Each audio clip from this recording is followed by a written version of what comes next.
we're trying to get healthy. Oklahoma State game beat us up a little bit. We're trying to get healthy. I think we'll take a healthier team into Auburn. A lot of respect for them.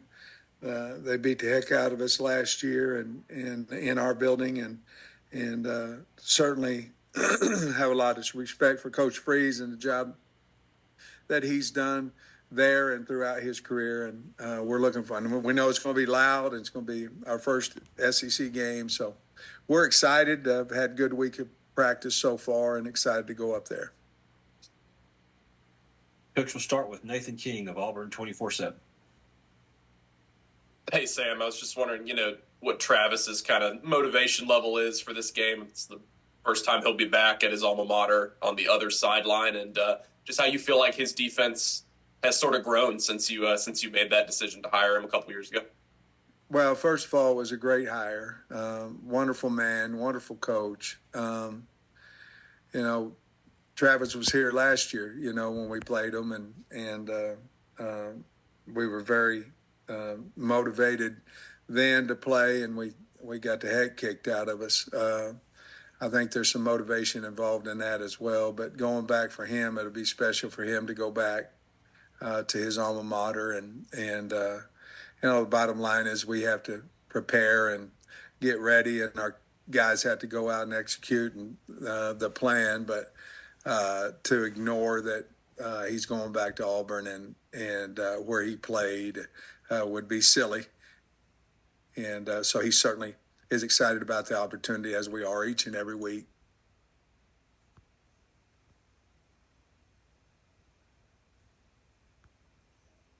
Next is Trey Biddy of hogsports.com.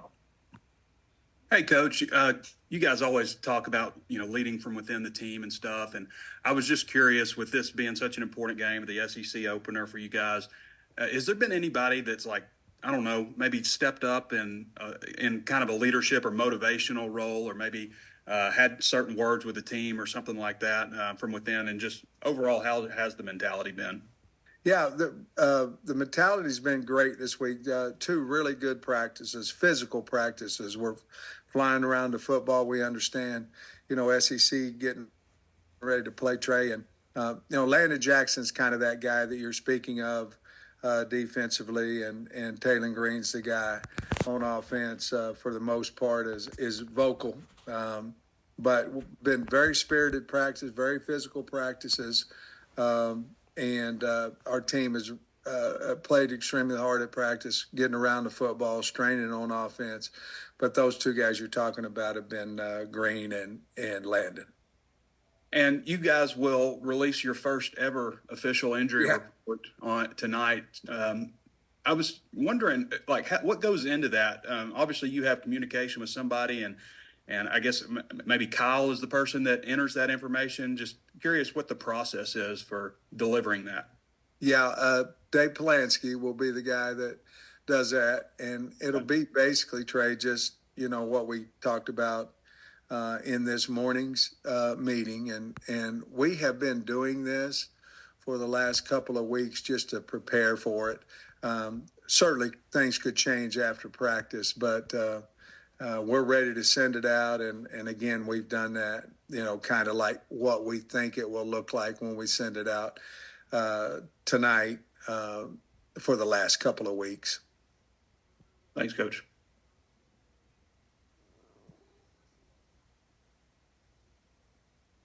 Next is Tom Murphy, the Arkansas Democrat-Gazette. Hey, Sam, I'm looking at your third down conversion success on offense, and I'm wondering what has played into that, you think, the biggest factors? I think preparation, and the fact that we've run the ball. It's been very good this year. Some has been shorter than others, but I can remember we have converted many 3rd and 8 pluses, but we've also converted the short ones, which in the past, those were very, very difficult for us. But so I think it's game planning, practicing it, and certainly the ability to run the ball helps us on those 3rd down situations. I'm glad you didn't say preparation H at the very first there. That may help too. I don't know. when you lose a game the way you did to Auburn last year, I don't know if people take it so personally that they're more motivated the next year. Do you get any sense from your team about wanting to kind of undo that? Well, I think the ones that were here certainly last year should be motivated by that.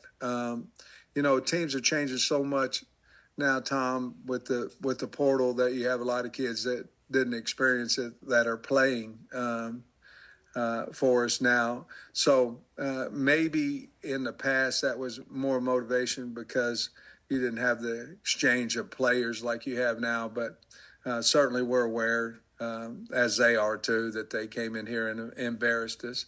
But it affects about half the team. It doesn't probably affect the whole team.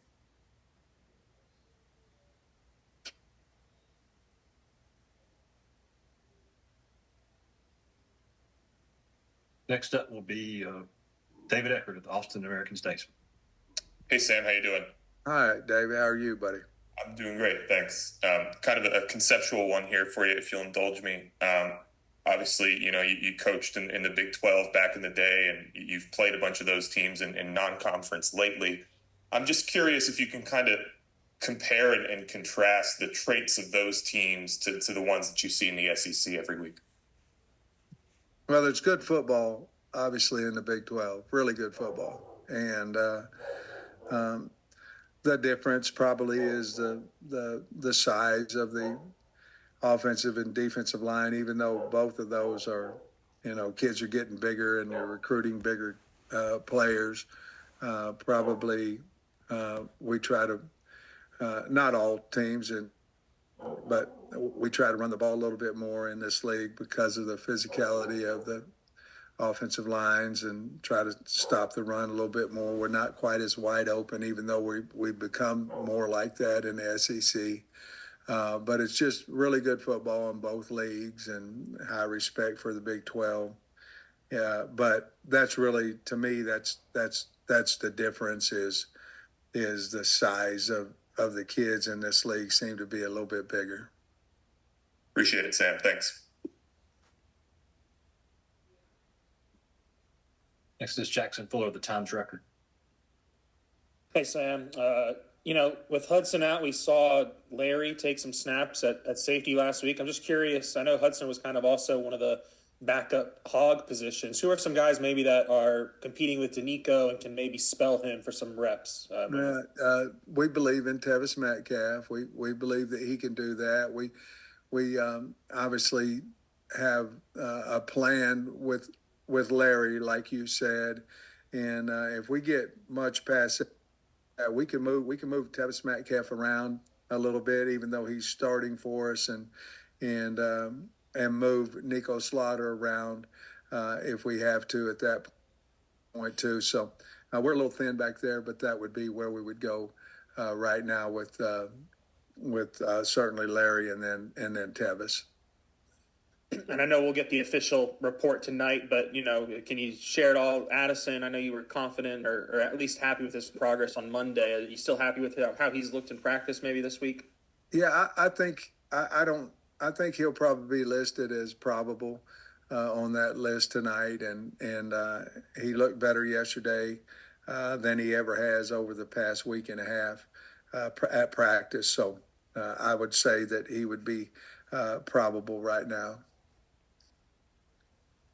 Coach, we'll finish you up with Mike Griffith of Dog Nation. Coach, forgive the self-indulgence here. I noted you've been a part of 10 Division I programs, and obviously you were a huge part of Kirby building a culture at Georgia. Was there anything unique about what Georgia did during the bye week? I think he's won 21 straight when he's had more than a week to prepare now. Well, we've kind of taken that model here as well, and I don't believe we've lost a game on a bye week either. But we've taken that approach, and I don't know that it's unique, and I'm pretty sure Kirby doesn't want me to share it, and so I'm not going to. But it's a time to get your kids healthy. It's also a time to prepare for your opponents, a time to practice some of the kids that don't get to play quite as much. But the bottom line is, I think Coach does an outstanding job in all phases. And it's a time to recruit. But I think he does a wonderful job of understanding his personnel and his team, and who to continue to put a little bit of wear and tear on, and who not to. And I think Coach Smart understands his team as good as anybody in America, and his players and the mentality they have. And I think, therefore, and you give him another week to watch film on an opponent, and he's very, very dangerous. And so I would imagine all those things put together is why he's had so much success. Thanks, Coach. Appreciate it. Coach, thanks for your time. Thank you all.